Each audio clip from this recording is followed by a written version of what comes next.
Welcome to NUUO Titan NVR training.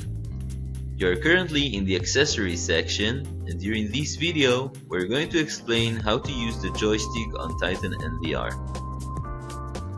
For the convenience and effectiveness of utilizing the PTZ function, Joystick is a very popular tool for many users.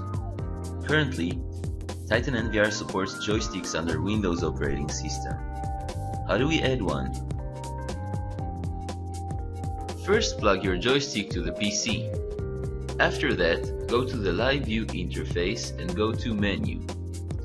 Click on Client Configuration and then select Function.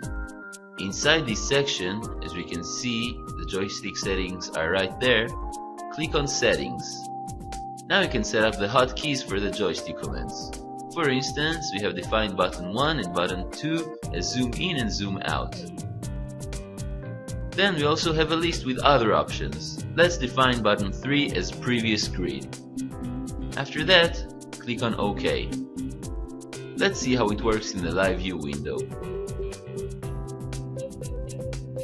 For PTZ cameras, directly select the content and ensure you're in optical mode.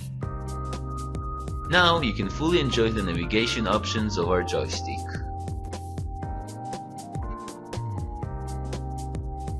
As for non-PTZ cameras, choose digital mode. First, zoom in, and then use the joystick to work in the region you focused on. Remember the hotkeys we just set up? You can press button 1 or button 2 to quickly zoom in or zoom out. You can also change to different grids by pressing button 3. For further information on the availability of accessories related to Titan NVR, please visit the NUUO website at www.nuuo.com.